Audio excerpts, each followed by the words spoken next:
Hey guys, we're going to start astronomy today. And to start that off, we're going to talk a little bit about the history of astronomy. The two basic things that I want you to get out of this are one, if you're taking notes, I would take them like a T chart, where you have the astronomers on one side and what their contribution is on the other.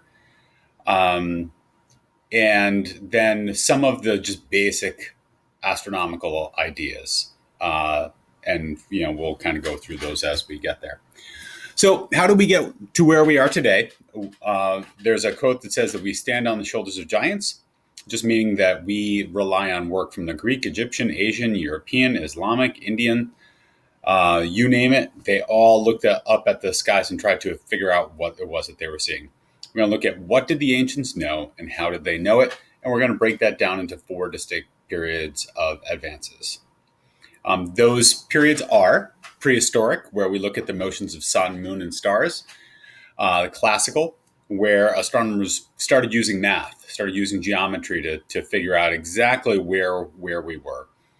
The Renaissance, which is the boom of observational astronomy, and then modern, which is where we're now searching for underlying physical laws that describe the heavens. What people are really looking for right now is what's called the theory of everything, which is one equation, one law that pretty much pulls everything in together. Because right now we have three different sets of laws, and they don't work together incredibly well. We have the quantum laws, we have the relativistic laws, and then we have Newton's laws, and the three of those don't mesh. So we're trying to figure out a way to make them work together. So prehistorical astronomy, we're talking about before 500 BC. As you can see, Stonehenge is over there on the right, and we're really looking at the cyclic motion of the sun, moon, and stars. That's all they really knew about back then. They thought they were looking at it for timekeeping and direction determination, and possibly foretelling the future. And prehistoric astronomers identified recurring patterns in the night sky. And if you look at Stonehenge, if you stand in the center and look out in various directions, what you see is that it's astronomically laid out, so that if you see where the sun rises on the summer solstice in one direction, and then due north and due south, and there are some other things in there as well. And it took a lot of effort, so obviously this meant a lot to them. Same for the Great Pyramid of Giza. It has air chambers that basically point directly at very important astronomical things. One you see on the left up here points to Orion, which is the most noticeable constellation in the sky for most of the year. And then the other one is pointing to Thuban. Although you guys probably don't know what Thuban is, back then it was their North Star. So Thuban was the North Star. Now it is Polaris currently. We're going to get into exactly how that changes and why a little bit later. So this is basically the idea that they had, was that the stars are scattered throughout space. The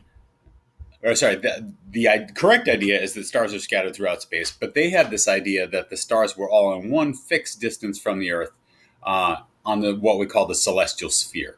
And here you have your flat Earth with the sphere kind of rotating above that. And you can understand why they thought that, because if you just sit there and do a time-lapse picture of the night sky, you notice that it just spins around a single point, which is the North Star.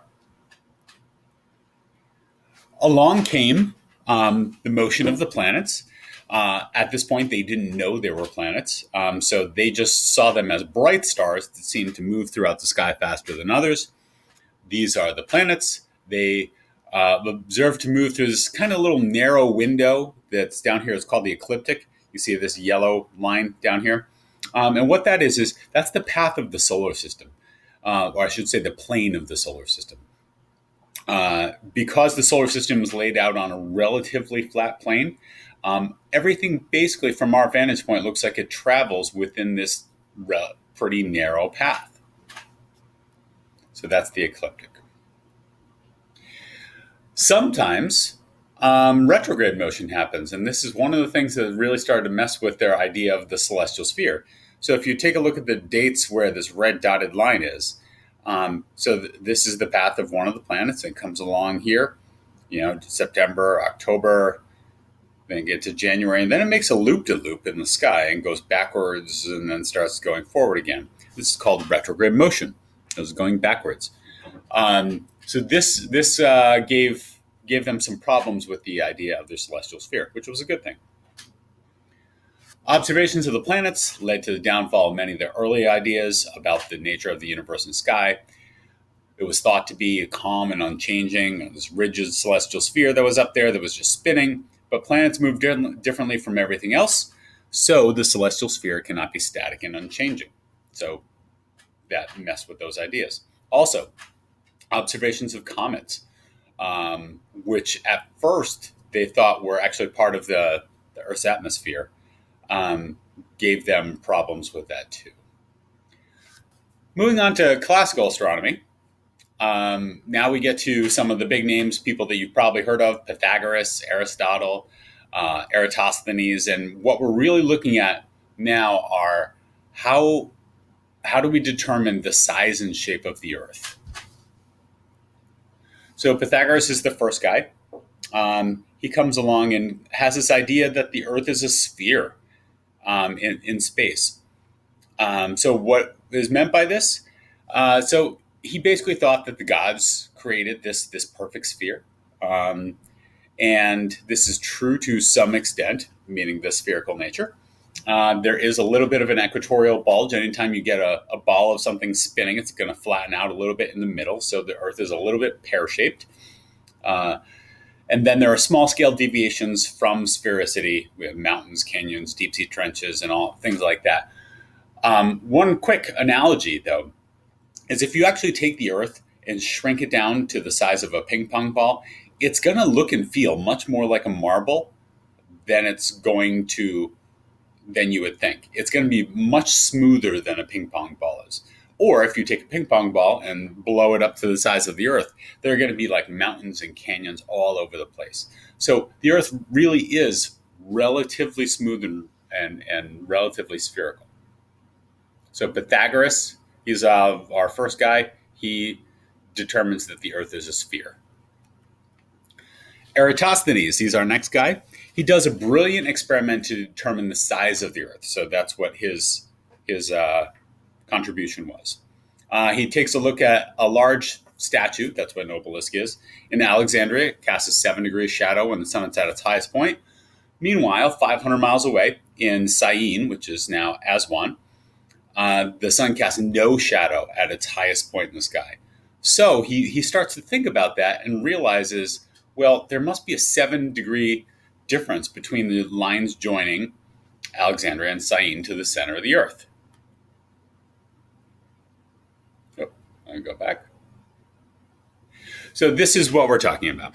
So if the sun's rays are coming in parallel and you have this statue over here where it's casting a 7-degree shadow, and then you have this other place over here where the sun's going straight down a well, then there would be 7 degrees of the circle that would be different from there.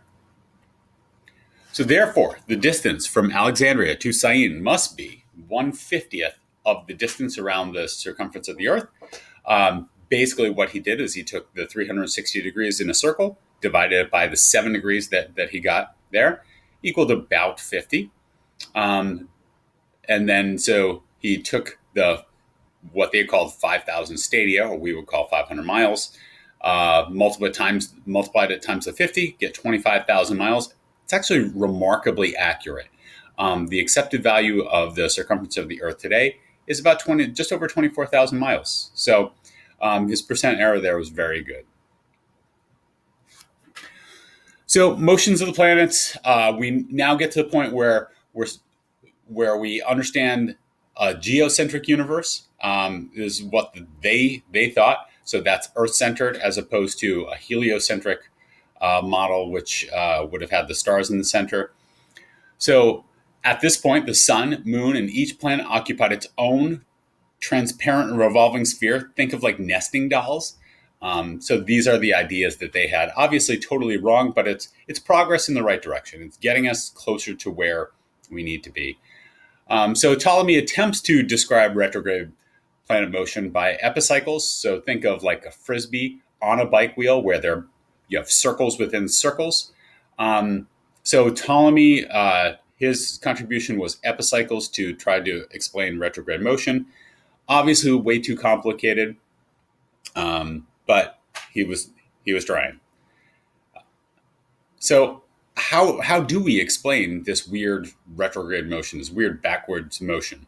So Ptolemy's idea of the epicycle. So here is the frisbee on a bike wheel. And that would lead to this kind of pattern, if it were true. And you do get the loop-de-loops. You do get the retrogrades here. This is kind of like, I don't know if you guys had the spirograph toys when you were younger that you followed with a pencil around, and it made all these kinds of designs and shapes. It's kind of like that. So his theories remained in use for another 1,500 years until they basically figured out that, no, this can't be the way. It's way too complicated. So this is the idea if looking down from directly above the Earth, looking down on the plane of the solar system, you basically have each orbit having its small epicycle within it. Notice that the sun is still not in the center. It's off here out amongst the planets, if you will. So still lots of problems. We have a geocentric model. We have epicycles, but at least we're starting to understand a little bit about the planets and everything.